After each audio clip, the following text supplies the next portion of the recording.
Okay guys, the IMF just released the latest global growth outlook, and for 2021 GDP remains unchanged at 6%, but 2022 got a bit of a boost to 4.9%, which was up from 4.4% previously. Now, GDP staying the same as previously forecasted for this year may not seem too bad, but the reason for that being the case is a bit of a worry, as there's a divergence in growth between rich and poor nations, which are basically offsetting each other.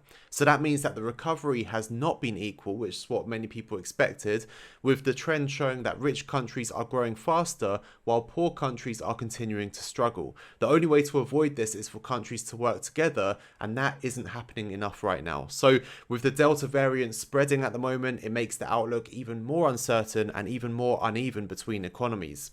The IMF's chief economist said, "Concerted, well-directed policy actions at the multilateral and national levels can make the difference between a future where all economies experience durable recoveries or one where divergences intensify, the poor get poorer, and social unrest and geopolitical tensions grow."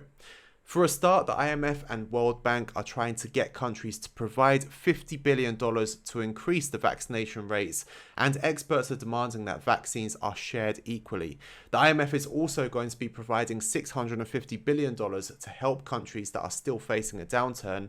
However, the economic recovery from the pandemic still isn't yet guaranteed, even in economies where infections are relatively under control, with the main risks including the virus spreading more and inflation, which could cause advanced economies to tighten financial conditions, which would harm both developed economies and emerging markets. So on inflation, they said that central banks like the Fed should generally look through transitory inflation pressures and avoid tightening until there is more clarity on underlying growth dynamics. PCE inflation, which is the Fed's so-called preferred measurement of inflation, is expected to hit 4% this year, but the IMF predicts it falling to 2.5% next year as transitory supply problems and other things unique to the pandemic start to fade.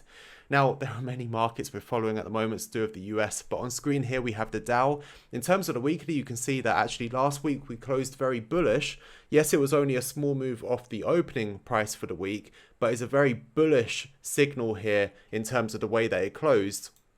And when we look at the daily chart, it was actually testing the all-time highs the other day and has just edged its way through. We've been getting those higher lows. I expect that we could see a solid push through there.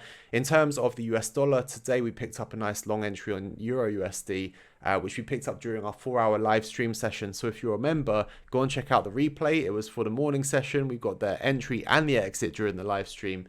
So there are plenty of opportunities out there, even if the future is looking uncertain. Just stay safe, keep an eye on what's going on in the news, and I'll see you in the next video. Take care, guys.